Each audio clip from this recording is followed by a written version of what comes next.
Bienvenue sur la panafricaine Médian. Toujours un plaisir de vous retrouver pour ce nouveau numéro de votre émission Talk Afrique. Les fêtes de fin d'année représentent une opportunité d'affaires pour les entreprises africaines et au-delà, certains entrepreneurs voient leurs bénéfices augmenter de manière significative dans des capitales africaines telles que Dakar. De nombreuses initiatives sont lancées avec des entrepreneurs exposant leurs produits. Comment ces communautés peuvent-elles réellement saisir cette opportunité d'affaires pendant la période des fêtes? Quelles stratégies les entrepreneurs peuvent-ils adopter pour se démarquer et réaliser des chiffres d'affaires substantiels durant toute cette période? Des réponses dans ce Talk Afrique avec nos deux invités. Sina Gaye, vous êtes entrepreneur, également promotrice de la marque Issina Bio.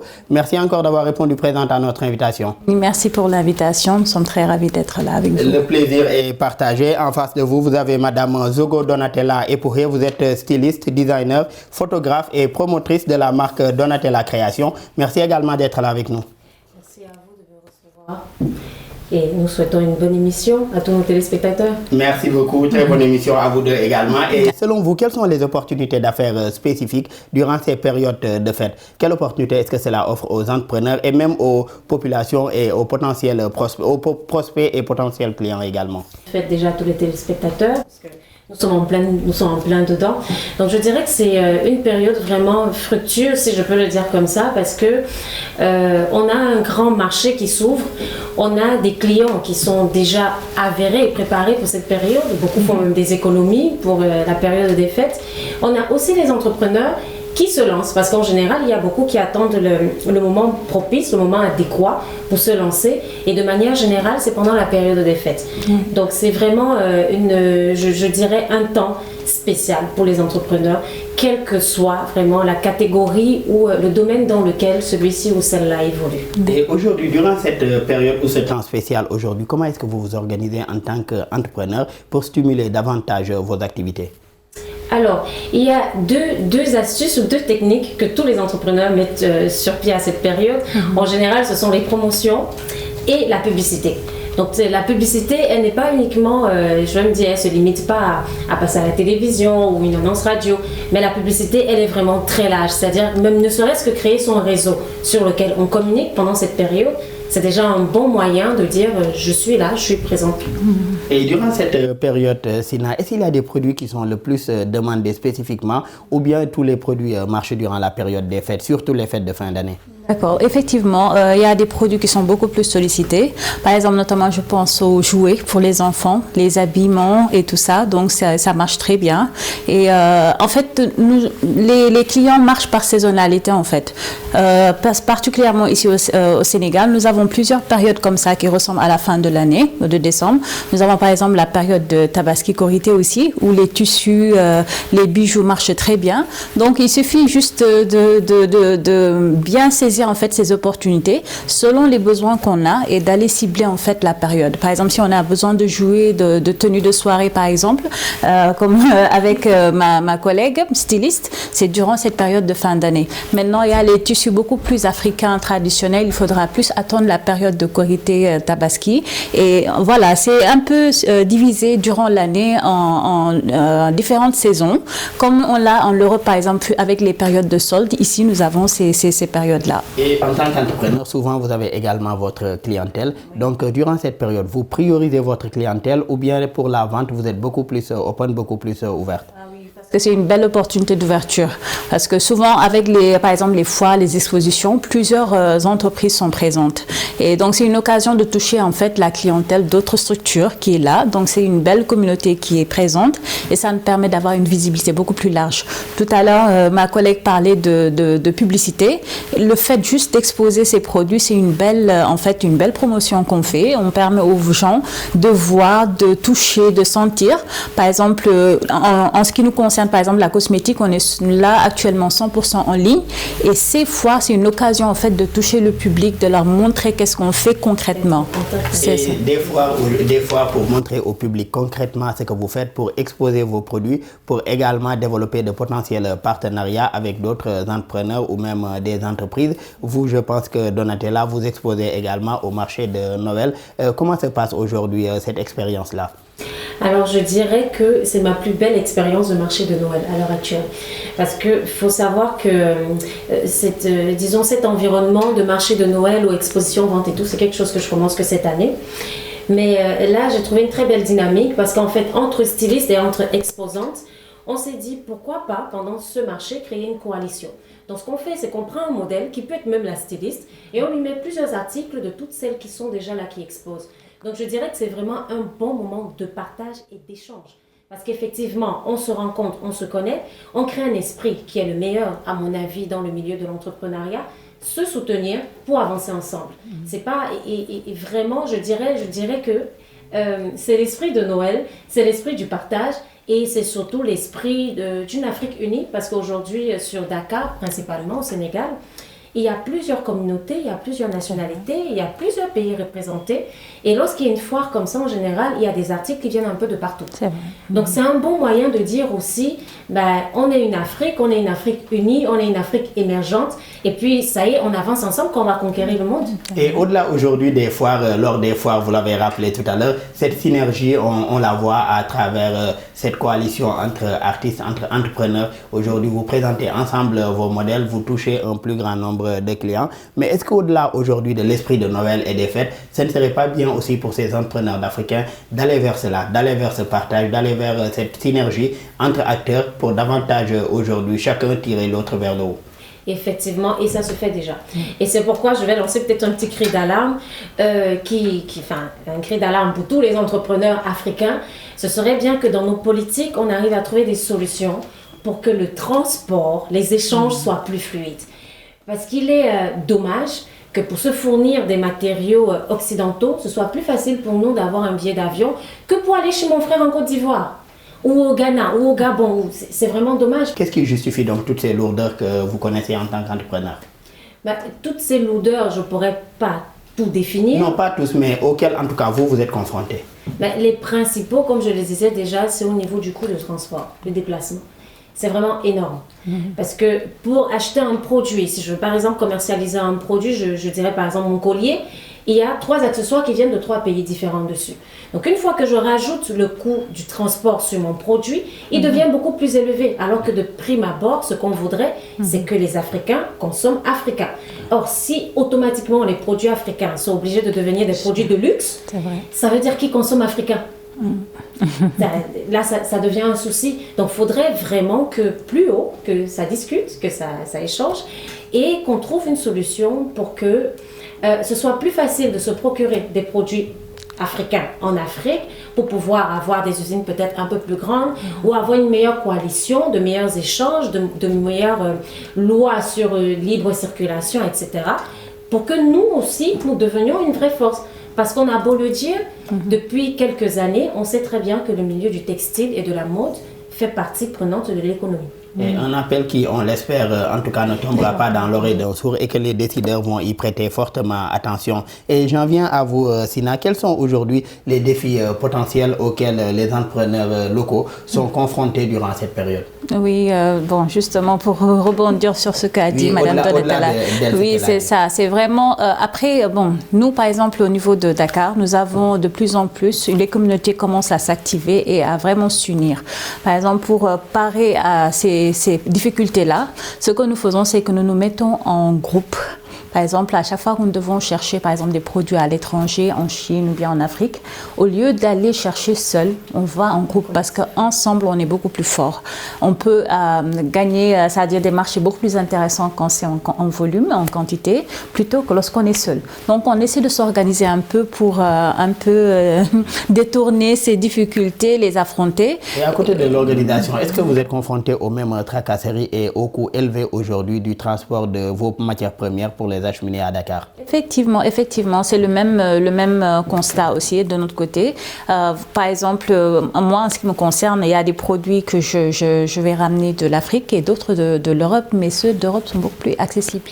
Les GP, par exemple, on a les systèmes de GP des fois, ou bien les frettes, c'est beaucoup plus facile d'Europe que de l'Afrique. Donc, c'est ce qui est dommage parce qu'on veut vraiment promouvoir le consommé africain et après, les coûts nous rattrapent en fait. C'est ça. Donc, on a une réalité financière qui nous rattrape très rapidement. Et c'est ce que les clients aujourd'hui, en tout cas, ou potentiels clients, ne comprennent pas forcément, puisqu'ils se plaignent très souvent que les produits africains soient plus chers aujourd'hui que ces produits importés là. Et en quoi les festivités de fin d'année peuvent-elles également favoriser le développement local? Bon, ça c'est intéressant. Vu par exemple pour la FIDAC, là, la foire, donc nous avons plusieurs pays qui viennent sur place.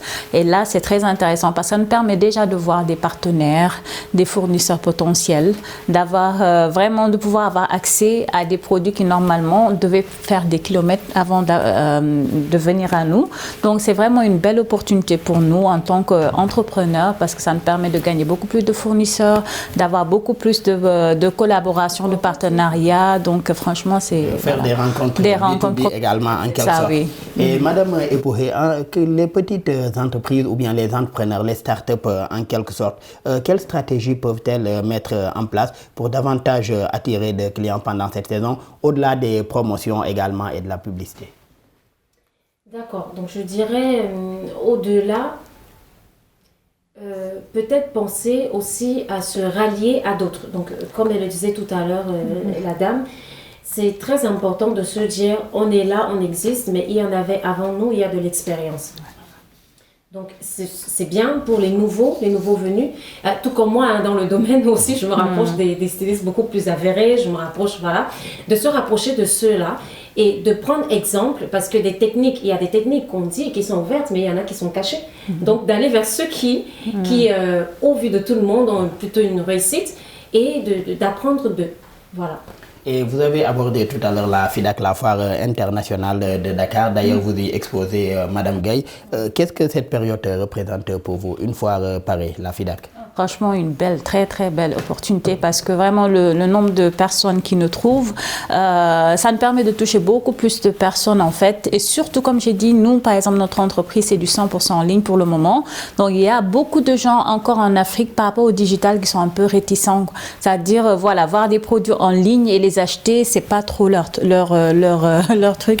Donc, c'est une occasion pour eux de venir toucher, sentir, voir et se rassurer. Donc, c'est vraiment une opportunité pour nous de gagner beaucoup de, une bonne partie des réticents, voilà, au commerce digital.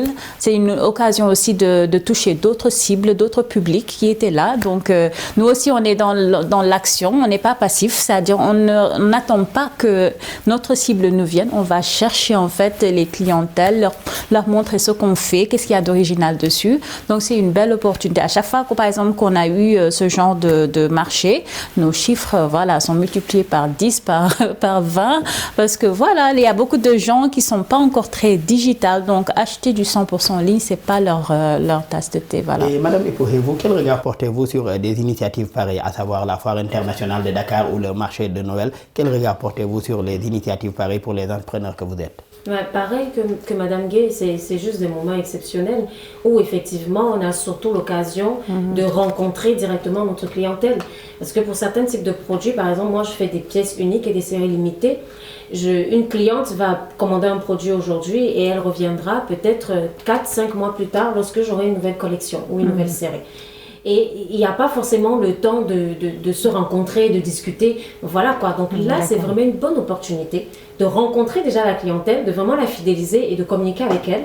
Parce qu'à travers certains produits, je dirais encore une fois qu'on est dans l'art, on transmet aussi un peu notre âme. Donc c'est très important de voir les personnes qui consomment nos produits, qui les achètent et qui nous fassent des retours. Le plus important, parce que c'est notre clientèle qui nous fait grandir. Le fait d'avoir une cliente en face, elle te dira tout de suite, le sac je l'adore, mais là j'aurais peut-être souhaité que la hanche soit un peu plus longue. Et du coup moi ça active ma réflexion et je me dis peut-être pour des prochains sacs je pourrais proposer ça. Donc c'est vraiment quelque chose de bénéfique tant financièrement qu'humainement et dans le domaine du travail. Et vous venez de soulever un point important tout à l'heure, c'est-à-dire en tant que créateur, dans vos produits, vous transmettez également en partie, une partie, si je peux le dire ainsi, de votre âme. J'en voulais venir à ce point. Vous concernant, vous êtes d'origine camerounaise et en tant que styliste, vous proposez des bijoux Sawa qui reflètent autant pour moi votre culture. Comment aujourd'hui cette culture ou bien vos traditions sont intégrées aujourd'hui dans votre business, surtout durant cette période-là? D'accord. Donc en fait, le nom Sawa, oui, c'est bien par rapport à mon origine, que je suis Sawa, d'origine Sawa au Cameroun. Mais il faut savoir que dans mes bijoux, aujourd'hui, on retrouve l'Afrique en général, j'aime bien le dire, parce que dans mes bijoux, on retrouve des matières qui sont produites et transformées en Afrique, de bout en bout. Et quand je dis de bout en bout, c'est que même mon fermoir, il est en bronze, il est travaillé par un artisan sénégalais qui est à fond dedans, voilà. Et c'est un héritage culturel. Les perles, ce sont des dames ghanéennes qui ramassent des verres, qui les pilent, qui les transforment en perles. Et ensuite, nous, on les achète. Les autres perles, pareil, la teinture et les batiks, comme sur les tissus. Donc, c'est vraiment la même technique. Donc, aujourd'hui, mes bijoux sont l'Afrique tout entière. Tu retrouveras le Cameroun, le Ghana, le Sénégal, la Côte d'Ivoire, le Mali, le Bénin. Mais ça, pareil, c'est de l'artisanat touareg. Donc, le nom, c'est quelque chose de très important parce qu'on veut s'attacher à quelque chose. Mais aujourd'hui, on a beau le dire et on le dira toujours, le plus important, c'est de faire triompher l'Afrique. Donc vous transmettez, en tout cas vous êtes en train de promouvoir une certaine intégration africaine à travers votre art, à travers le stylisme. Voilà, l'artisanat que vous faites. Et l'héritage culturel de nos anciens. Et vous, Madame Gueye, vous avez plutôt misé plutôt sur le bio. Pourquoi d'abord ce choix d'avoir misé sur le bio, surtout pour ce qui est de vos matières premières? Parce que en fait, j'ai vécu pendant 10 ans à l'étranger en Europe, où comme tous les Africains de la diaspora, on a été confrontés à une certaine frustration de trouver des produits vraiment adaptés à notre type de cheveux. Voilà, souvent les Africains là-bas sont complexés ou bien voilà quoi, et peinent à trouver des produits qui sont adaptés. Ayant des enfants métissés, donc s'occuper d'eux a été vraiment un challenge pour moi. Et petit à petit, ayant épousé en fait les idées écologiques bio, je me suis rendu compte que mes cheveux, par exemple, respiraient et grandissaient lorsqu'on leur donnait des choses saines. Donc petit à petit, l'idée a germé en fait de lancer une marque qui va permettre en fait de s'occuper de ses cheveux de manière saine. Moi, par exemple, et mes enfants, nous avions des allergies et notre idée en fait c'était non seulement d'utiliser des ressources naturelles, des choses saines, mais en plus de ça, d'utiliser les mieux tolérés, c'est-à-dire les moins sensibilisants. Voilà, donc petit à petit, nous avons fait notre petit bout de chemin. Lorsqu'on est revenu et qu'on a voulu participer en fait à l'essor, le développement de l'Afrique, on a dit pourquoi pas l'entrepreneuriat et on va lancer la cosmétique. Parce que l'image en fait de soi est très importante dans la confiance. Quelqu'un qui a confiance en soi peut changer les choses, peut changer son environnement. Mais dès que nous-mêmes on est complexé, on ne peut rien faire, quelles que soient les idées qu'on a. Et ça commence par l'image qu'on a de nous-mêmes. Ça commence de comment on s'assume. C'est pourquoi la cosmétique peut sembler triviale, mais pour moi, ça ne l'est pas. C'est la base. C'est la base. Et la cosmétique, vous le disiez tout à l'heure, peut sembler trivial, mais c'est également un domaine assez concurrentiel aujourd'hui, investi aussi par des mastodontes, même étrangers. Comment, en tout cas, vous vous y prenez pour imposer votre marque, pour imposer vos produits sur le marché? Voilà, c'est la différenciation. En fait, notre valeur, par exemple, unique pour nous, c'est la proximité, le fait de comprendre mieux les besoins. Parce que nous sommes africains, nous voyons en fait comment vivent la population, quelle est leur mentalité en fait. Donc, on a cette comment dire, particularité d'avoir la proximité, de savoir vraiment quels sont les besoins, contrairement aux grandes marques qui, d'ailleurs, je vous signale, il y en a 8 qui se partagent toutes les marques du monde, les géants, mais qui sont très éloignés, qui, voilà quoi, certes font de belles choses, mais nous, je pense qu'on a la particularité l'avantage d'être en Afrique, d'être proche des ressources naturelles, d'avoir vraiment beaucoup de choses accessibles et de mieux comprendre les besoins des populations locales. Madame Epouré, vous développiez tout à l'heure sur les coûts de vos produits et les contraintes auxquelles vous êtes confrontés, surtout pour le transport des matières premières. Pour ce qui est de votre clientèle, pour la plupart aujourd'hui, quel type de clientèle est-ce que vous recevez le plus souvent pour ce qui est de vos produits typiquement africains? Donc je dois dire que la plupart de mes produits sont vendus actuellement à l'étranger. Et c'est pas forcément une gloire, parce que les gens se disent que oui, donc toi t'envoies un peu partout. Non, c'est pas une gloire. L'idée était de vendre principalement aux entrepreneurs qui sont en Afrique, qui sont là. Effectivement, j'en ai quelques clientes, j'ai quelques clientes dedans, mais ils sortent. Justement par rapport au coût, par rapport au prix que je suis obligée de mettre dessus. Parce qu'une fois qu'on rajoute la main-d'œuvre de l'artisan, le transport, la main-d'œuvre du deuxième artisan, la main-d'œuvre du troisième artisan, sur un sac par exemple, on en a 3 ou 4, c'est beaucoup, en fait, c'est beaucoup trop de ressources, d'investissement, de temps et de matière sur le produit pour qu'il puisse être vendu à un vil prix. Donc là, le principal combat, par exemple, que moi j'ai aujourd'hui, mon challenge personnel, c'est de réussir à sortir un produit qui soit aussi parfait que les autres, mais qui revienne à un prix suffisamment accessible pour que, par exemple, une jeune fille puisse se le faire offrir par sa maman pour ses 18 ans. Au-delà de ce produit que vous avez pour ambition de sortir, comment amener aujourd'hui ces clients à davantage consommer sénégalais, c'est-à-dire à se retrouver par rapport à votre prix et aussi avoir cette qualité-là que vous produisez avec vos articles? Le storytelling, c'est ça, c'est raconter l'histoire du produit, c'est leur montrer peut-être les différentes étapes de production, leur montrer que c'est pas forcément aussi, si ça a ce prix, c'est parce que ça nécessite un certain temps, ça nécessite certains efforts, ça nécessite beaucoup plus de travail par exemple que quelque chose qui a été industrialisé, parce que là c'est une machine, alors que nous ce sont des artisans qui travaillent dessus. Donc je pense qu'en montrant ce processus, en général, certains peuvent le comprendre, mais je dis déjà de prime abord, l'artisanat n'est pas forcément pour tout le monde. Bien qu'on veuille le rendre accessible à tout le monde, c'est pas forcément pour tout le monde.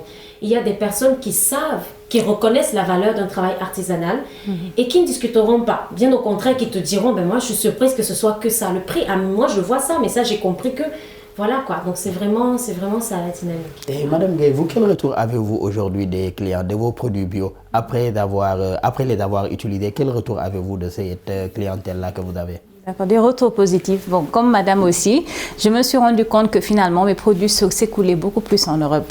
Paradoxalement, je suis venue de là-bas pour venir offrir quelque chose ici en Afrique, mais c'est eux qui consomment le plus. Donc, mais parce que en fait les idées écologiques, les idées de naturalité et de bio sont beaucoup plus développées là-bas qu'ici.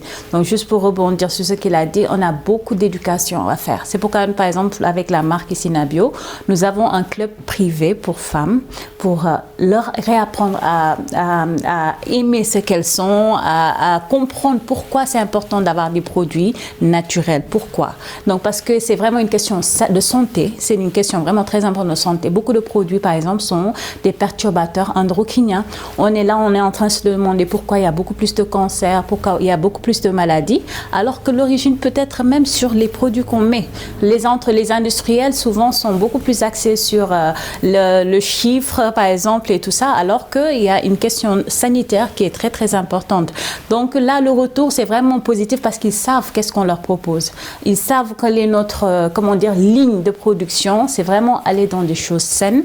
Ils savent la valeur que ça représente pour leur santé. Donc vraiment, le retour est positif. Et au-delà de ce groupe privé dans lequel vous communiquez avec eux et les sensibiliser sur l'origine de votre produit et sur tout le process, est-ce qu'aujourd'hui, vous envisagez également de sensibiliser un plus grand nombre par rapport à l'utilisation de produits bio et à ses conséquences, ou bien en tout cas à ce qu'il peut avoir en tout cas comme opportunité et comme bienfait d'utiliser des produits bio?